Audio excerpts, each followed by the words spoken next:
And the title for this devotion is, What is Stopping Your Faith? Okay, we shall read from Mark 5, from verses 25 up until verses 29, the King James Version. And it says, And a certain woman, which had an issue of blood 12 years, and had suffered many things of many physicians, and had spent all that she had, and nothing bettered, but rather grew worse.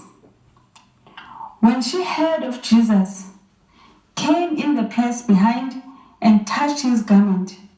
For she said, If I may touch but his clothes, I shall be whole. And straightway the fountain of her blood was dried up, and she felt in her body that she was healed of that plague. Now here is a woman which had a uterine disorder, where she was flowing blood for a period of 12 years. It says that it had been 12 years of trying literally everything. She had tried doctors, I would think even herbs, certain rituals probably, but all of that was in vain. And all it was doing for her, it was just depleting her resources as she was getting worse and worse. Now, Shem, what made things even worse for her was that this condition was rather a very unpleasant one and a very unfriendly one. As when we read in Leviticus 15, verses 19 and 25 to 33, they declare a person in her condition as having been ceremonially unclean.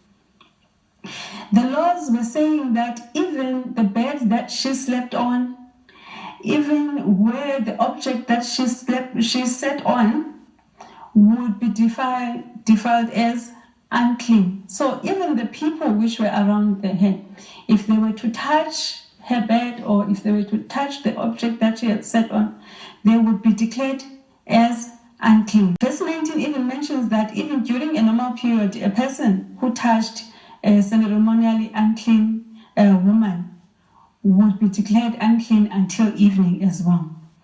So it was so sad, her situation, in that if that's the case, I can imagine it means relationships would be an issue for her. And if you know very well, God has created us to be relational beings. So when we do not have genuine relationships, when we do not have relationships in our lives, we certainly do feel that there is a lack in our lives.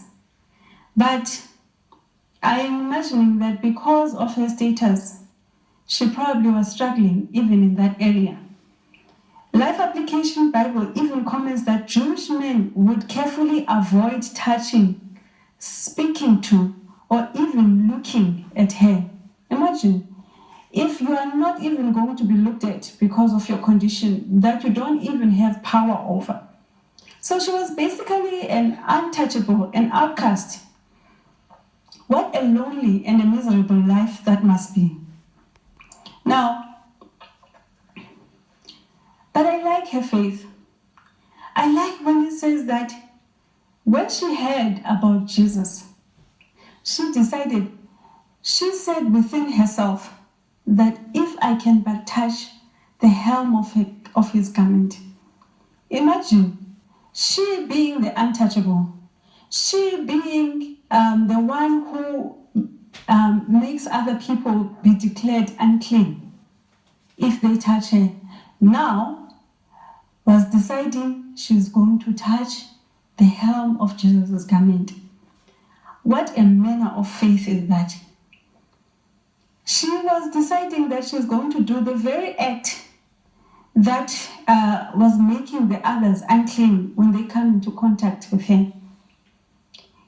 That must have been such a kind of faith which is so strong. A daring faith which says, even though I know my obstacles and they are factual, the fact is I'm this person who people can't even come close to.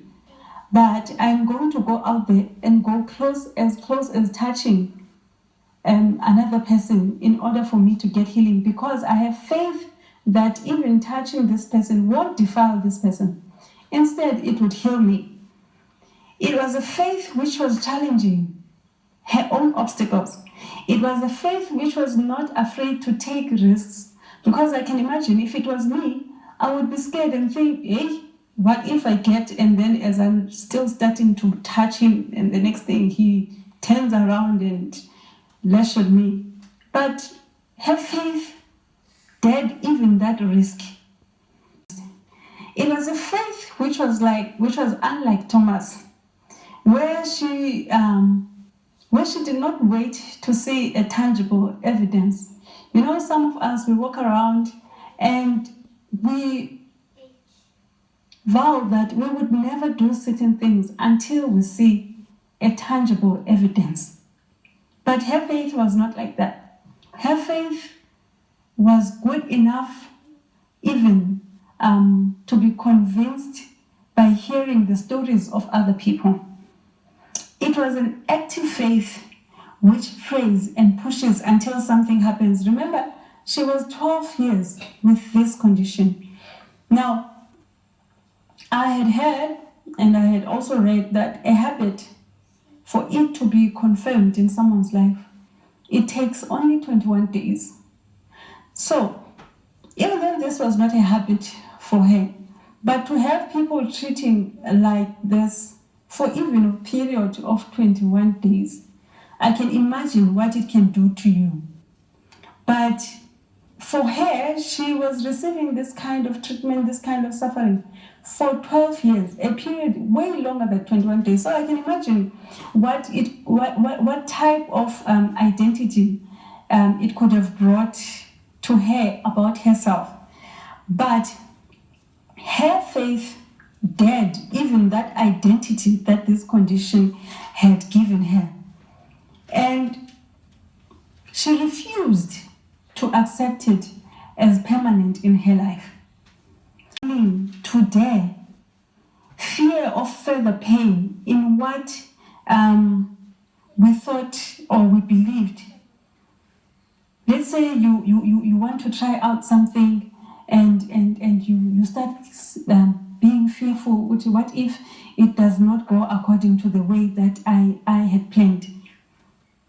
But this woman, she decided not to even let that thought cross her mind and stop her.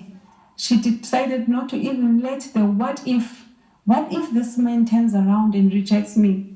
She decided to brave her fears as well. It was because of her daring act of faith that she was healed.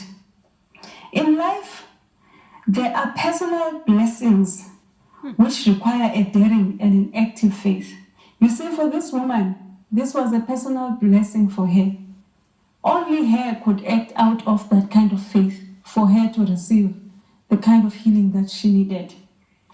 And yet in life, we miss out on our personal blessings, because when God puts a word in his heart and he says, my child, I want you to go out and do this. I want you to do this, wanting to bless us.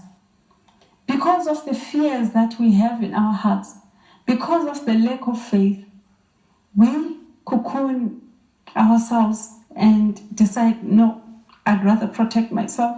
What if it doesn't go according to what I had thought it would? What if this happened? What if this happened? And then end up losing out on the blessings which were meant only for us. The woman had depleted all her resources trying to restore herself.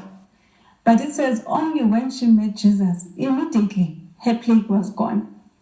So many times we try and we try to solve our problems by ourselves. We've tried so many things.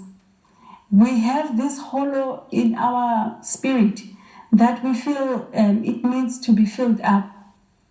But even filling it up with materialism, filling it up with relationships which are empty, we end up not even getting the healing. Instead, they're depleting our resources. But when we go to Jesus, only Jesus can heal us. of all the plagues that life has thrown at us. When we go to Jesus in that type of daring faith, only Jesus can help us to overcome those burdens, those obstacles that were hindering us from receiving that which God had personally put aside for us. Jesus is saying to us today, I am here. You don't have to look for external fixes anymore. I am here. I need you to go against yourself. I need you to take that daring act against the very same thing that is stopping your faith. I need you to come to me and trust that I can heal you. Miss out on opportunities because of a false identity that life has given us. Let's say, for instance, maybe you grew up being told you will never amount to anything. You grew up being told that you are such a failure. And then you believe that. And then you never want to even go out there and be daring and try things that the Lord has put in your heart. But this woman, in spite of the 12 years of an identity which was giving her in isolation from other people, she still did not allow that to block her way, to block her healing. Go out there and claim our personal blessings by acting up our faith. Not have a dead faith of just sitting and doing nothing, but have faith that God will do what He said He will do, that God is Jehovah, do anything that I say I can do. How about joining me in surrendering those obstacles that we know about in our lives to God, and step out there